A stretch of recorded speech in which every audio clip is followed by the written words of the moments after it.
They say that time heals all wounds. In the physical world, scars fade, records are lost to fire, and neighbors eventually forget the scandals of the past.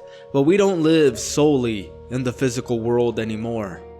We live in the era of the permanent record.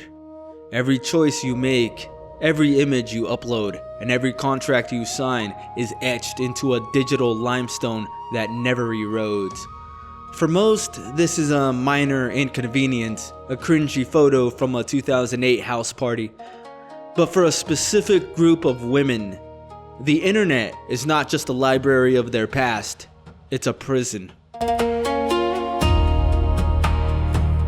This is the story of those who tried to walk away from the adult film industry, only to realize that while they were finished with the internet was not finished with them.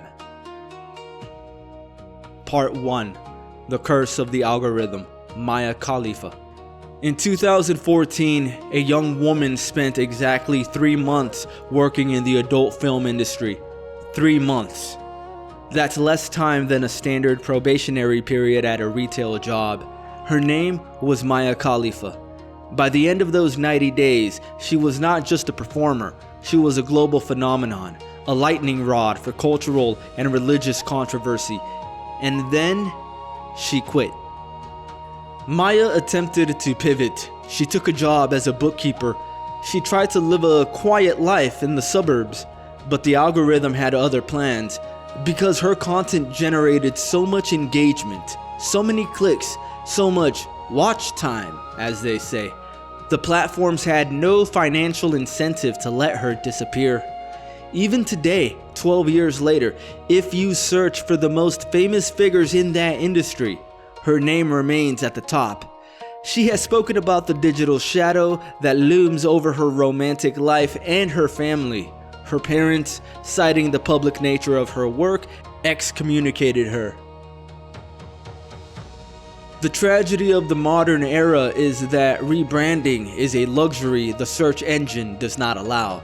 You can change your heart, your mind, and even your career, but you cannot change the metadata. Part 2. The Vanishing Act, Crissy Moran. If Mia Khalifa is a story of unintended fame, Crissy Moran is a story of intentional erasure.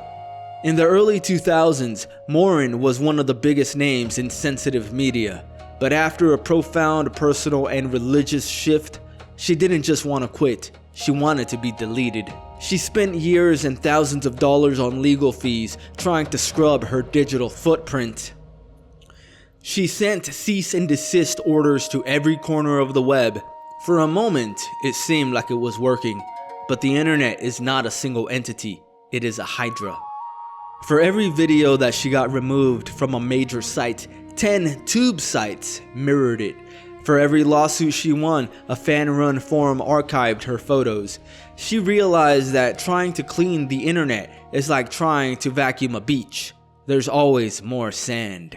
Moran eventually realized that the only way to survive was to stop running. She now works to warn others, but the impact on her social standing and her ability to simply exist without being recognized is a debt she is still paying. Part 3. The Tunnels of Las Vegas, Jenni Lee. Perhaps the most haunting case is that of Stephanie Sadora, known to the world as Jenni Lee. In the mid-2000s, she lived a life of high-end production and global recognition.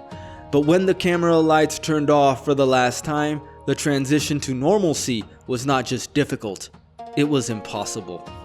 In 2019, a documentary crew exploring the massive storm tunnels beneath Las Vegas found a woman living in the dark among the discarded remnants of the city above. That was Stephanie. When asked why she was there, her answer was chillingly simple. In the tunnels, no one knows who she was. In the dark, the digital shadow cannot be cast. For Stephanie, the weight of a public past, one that her family had to navigate alongside her, pushed her into a literal underground. The internet's inability to forgive forced her into a place where she didn't have to be Jenni Lee anymore. She could just be a person in the dark, like anyone else. We often focus on the individual, but the permanent record is a collaborative trauma. It affects the children who grow up to find their mother's name trending for reasons they can't understand. It affects the parents who have to answer questions at the grocery store.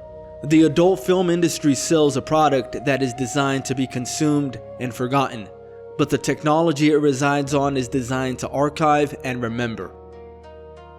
When a woman decides to leave that life, she's not just quitting a job, she's beginning a lifelong negotiation with a machine that has no empathy. In the 17th century, a scarlet letter was a physical mark worn on clothing to shame the wearer. Eventually, the clothes would wear out, the person would move to a new town, the shame would end. In the 21st century, the scarlet letter is made of code. It does not wear out. It doesn't care if you move. It finds you in your new home, in your new job, and in your new family. The internet is forever, and for some, forever is a very long time. If you enjoyed this content, hit the like button and subscribe to the channel.